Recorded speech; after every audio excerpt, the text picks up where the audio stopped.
El comandante ucraniano de las fuerzas terrestres en el este del país llegó a Bakhmut horas después de que el líder del grupo de mercenarios rusos Wagner dijera que la ciudad está casi completamente rodeada y pidiera a las tropas ucranianas que abandonen la urbe, sumida en una de las batallas más largas de la guerra.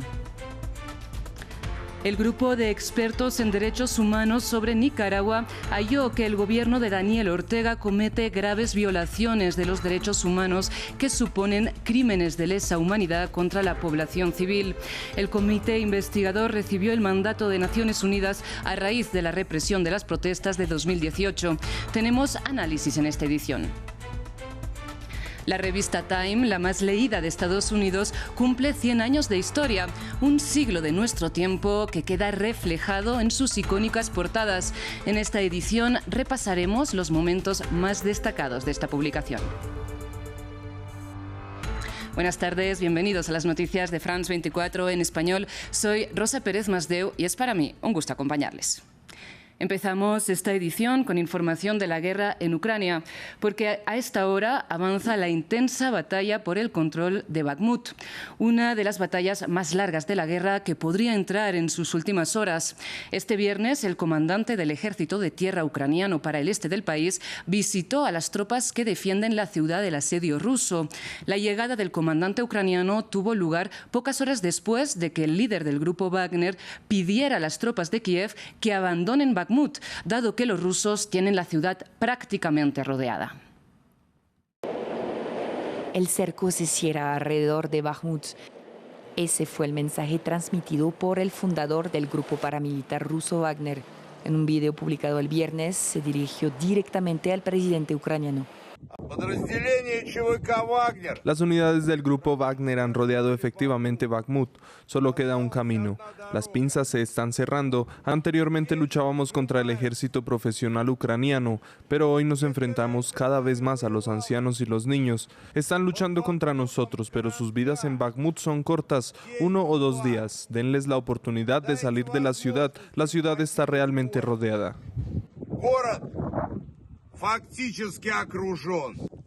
El video muestra a 3 ucranianos capturados pidiendo que les dejen volver a casa. Si Bakhmut cae, sería la primera gran victoria de Moscú en medio año. Durante meses, Wagner ha encabezado el asalto a la ciudad, que una vez fue el hogar de alrededor de 70.000 personas. Ahora la mayoría de la población se ha ido.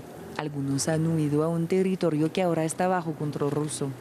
Aquí, en este refugio a unas 2 horas al sur de Bakhmut, el líder separatista de Donetsk, Denis Pushilin, habló con personas que habían abandonado recientemente su ciudad. Esta familia dice que fueron evacuados por combatientes de Wagner. Estábamos esperando la evacuación porque no queríamos ir a Ucrania, queríamos ir a Rusia. Esperaron y ocurrió. Esperamos en los sótanos. El control del ejército ucraniano sobre la ciudad parece ahora más tenue que nunca. El viernes temprano por la mañana, el comandante de una unidad ucraniana de aviones no tripulados en Bakhmut dijo que se le había ordenado retirarse de la ciudad.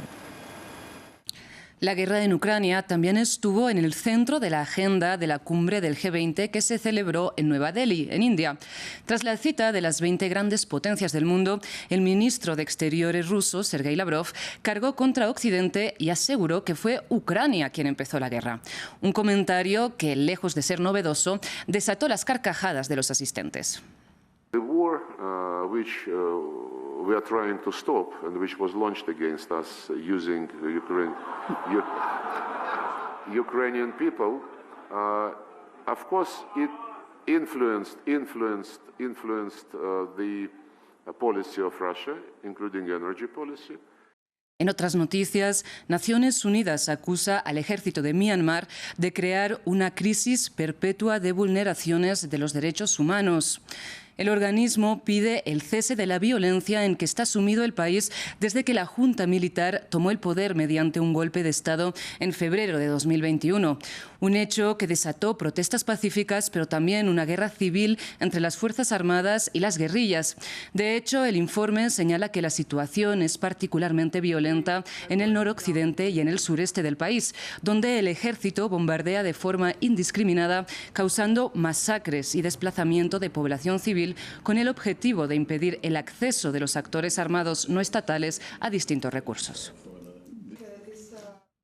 En otras noticias también, en el marco de la gira del presidente francés por 4 países centroafricanos, Emmanuel Macron y el presidente de Angola, João Lourenço, presenciaron la firma de un acuerdo agroindustrial entre sus respectivos estados.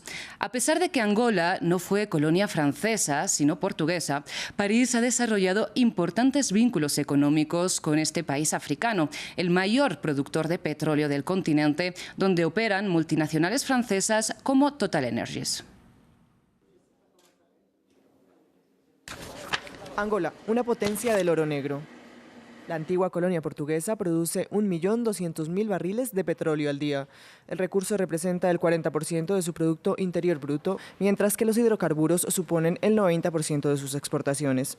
Una operación que lleva a cabo la petrolera local Sonangol, pero también las grandes occidentales como TotalEnergies, presente en el país desde 1953. La empresa francesa emplea allí unas 1.100 personas y construye plataformas petroleras, pero también infraestructura de producción de energía renovable.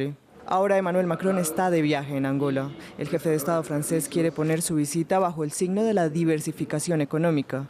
Francia pretende ayudar a Angola a conquistar su soberanía alimentaria. Luanda depende de sus importaciones de alimentos básicos. A pesar de los importantes recursos hídricos y un clima favorable para la agricultura, el país explota solo 5,9 millones de hectáreas de su tierra cultivable, cuando son 35 millones los que tiene disponibles. Angola espera atraer inversores franceses para explotar este potencial. Una ardua tarea para un país no francófono con un clima de negocios difícil. El objetivo declarado del mandatario francés en este viaje es redibujar las relaciones entre Francia y el continente africano. En sus propias palabras, hacerlas más igualitarias. Sin embargo, también dijo que quiere favorecer la influencia de la Unión Europea en el continente, una región donde, recordemos, China y Rusia ganan cada vez más terreno. En República Democrática del Congo, la siguiente parada de la gira de Macron, muchos ciudadanos rechazan definitivamente la influencia francesa. Escuchemos. Ahora quiere seducirnos, quiere volver a colonizar el Congo porque entiende que gran parte de África Occidental le está dando la espalda a Francia. Ahora quiere venir a África Central a seducir y buscar una sociedad y seguir colonizando. En África decimos que no. Siento que si el enemigo invisible se hace visible, es una buena oportunidad para hablar con él cara a cara sobre lo que está pasando en el este del Congo. Vamos con información de nuestra región. El gobierno de Nicaragua está cometiendo violaciones generalizadas de derechos humanos que constituyen crímenes de lesa humanidad contra civiles motivados por razones políticas. Esto asegura el informe realizado por el Grupo de Expertos en Derechos Humanos sobre Nicaragua, un organismo independiente mandatado por el Consejo de Derechos Humanos de la ONU. Según el documento, desde las manifestaciones que buscaban reformas sociales en el año 2018, se han cometido y se siguen cometiendo graves violaciones y abusos a los derechos humanos en la nación centroamericana. Desde Ginebra, para el análisis, conectamos ahora con Ángela Buitriago, del grupo redactor del informe. Ángela, buenas tardes para usted. Para nuestra audiencia le pido que si puede ser, empecemos por una breve síntesis de los principales hallazgos de su investigación. Gracias. Buena tarde también para usted. Queríamos precisar 2 aspectos fundamentales para hacer un resumen de lo que se halló por parte del grupo y en el informe sobre actos que generan una planeación para un ataque frente a esa persecución que hemos encontrado. Y esto significa también hablar de que esto se vino realizando a través de reformas constitucionales, legales, y de una u otra manera frente a procesos en donde se ejecutaron de manera coordinada con diferentes estructuras del Estado acciones que fueron sistemáticas y generalizadas dentro de un ataque que implica violaciones y crímenes de toda índole. Encontramos prueba de ejecuciones extrajudiciales, de tortura, de detenciones arbitrarias, de cierres de espacios cívicos, electorales y sociales, que llevan sin lugar a dudas a concluir al grupo de manera razonable que hay toda una planeación para ese ataque con fines de persecución frente a opositores políticos e inclusive a personas que se perciben como posibles opositores. Este tema culmina con el periodo de febrero de este año, cuando se genera la expulsión, el destierro y la pérdida de nacionalidad de varios nicaragüenses. Y precisamente, Ángela, respecto a esta expulsión, ¿cómo debería leerse? Porque Estados Unidos, por ejemplo, la celebró como una liberación.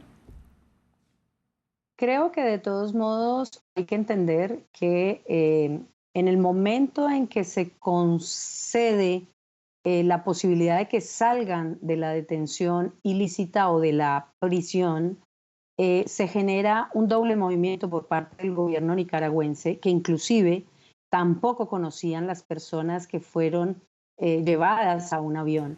Y es que mientras ellos estaban firmando un documento en donde manifestaban la voluntad de irse a otro país, a la par la Asamblea estaba realizando una modificación para generar la pérdida de la nacionalidad de estas personas. Son actos que son casi inmediatos. Ángela, muy rápidamente, porque lamentablemente se nos acaba el tiempo. Ustedes piden a la comunidad internacional que imponga sanciones. Sin embargo, el gobierno de Ortega y Murillo está bastante aislado y el aislamiento no puede propiciar mayores violaciones de derechos humanos ante una impunidad. Sí, claro, y precisamente las sanciones deben tomarse de manera inmediata, precisamente para generar el principio de protección en favor de la población nicaragüense. Estas acciones son permitidas por el derecho internacional y creemos que los países, y esa es la recomendación que hace el GREN, deben analizar la posibilidad de imponer estas sanciones de manera efectiva para lograr proteger a la población nicaragüense. Ángela Buitrago, entonces un placer conversar con usted. Muchísimas gracias por estar con nosotros en France 24. Igual y muchas gracias. Feliz tarde. Nosotros cambiamos de información porque, como avanzábamos en los titulares, se cumple hoy el centenario de la revista Time. El medio de información más leído en Estados Unidos cumple un siglo con más de 1 millón de suscriptores y más de 5.000 números a sus espaldas. Para analizar esta efeméride nos acompaña Marta Moya en el estudio. Marta Moya, buenos días. Buenas tardes, Rosa. Empezamos haciendo un poco de memoria de este centenario, ¿no es así? Sí, vamos a hacer un poco de memoria porque tal día como hoy, 3 de marzo de 1923, se publicaba el primer número de la revista Time. Y para celebrar este hito, pues la revista ha sacado una portada con 144 de sus portadas más emblemáticas a lo largo de este primer siglo de vida. También han desarrollado un proyecto web esta semana llamado Un siglo de impacto, que repasa un poco la historia de la revista, de la mano de sus portadas, sus artífices y algunas de las entrevistas que se han llevado a cabo a lo largo de estos 100 años. Los directivos comentan que estos 100 años, este centenario, significa un marcador de constancia y cambio. Vemos ahora en la primera portada de la revista Time al legislador republicano conocido como el Tío Joe, que entonces anunciaba su retiro como presidente de la Cámara de Representantes estadounidenses. Vemos en esa primera portada trazos hechos a manos, sin color, con el protagonista de la historia en el centro, que es, bueno, una premisa que han venido utilizando a lo largo de todos estos años. Y Marta, hemos querido destacar algunas portadas en particular. Sí, vamos a destacar las 5 portadas más emblemáticas, y esto es un gran trabajo de síntesis porque de 5.000 números a 5 van muchos. Imagino. Pero empezamos en 1966 con una portada emblemática que se pregunta: ¿está muerto Dios? Hemos destacado una segunda de mayo de 2012 que fue muy polémica, que se preguntaba: ¿eres lo suficientemente madre? La tercera portada que hemos destacado es de la caída de las Torres Gemelas en el año 2001. La cuarta es un retrato, esta fue muy famosa, un retrato de Aisha, que es una mujer afgana que fue sentenciada por los talibanes a que le cortaran la nariz y las orejas. Y la quinta portada que hemos destacado es de 2016 y es de Donald Trump, con esa niña migrante que le llora, con el titular "Bienvenidos a Estados Unidos". Y Marta, sin duda, las portadas icónicas también son aquellas que destacan la persona del año, ¿no?, que anualmente precisamente elige el consejo editorial de esta revista. Así es, desde 1927 se viene desarrollando esta práctica, no una vez al año, normalmente al final. Hemos destacado la de este 2022, que no podía ser otro que Volodymyr Zelensky, pero este es un tema también un poco controvertido porque no siempre otorgar el título o la premiación, el reconocimiento a persona del año implica que tenga una connotación positiva, ¿no? Ha estado Putin, ha estado el ayatollah Jamenei y bueno, no siempre es tan positivo como aparece, o sea, como aparenta, perdón.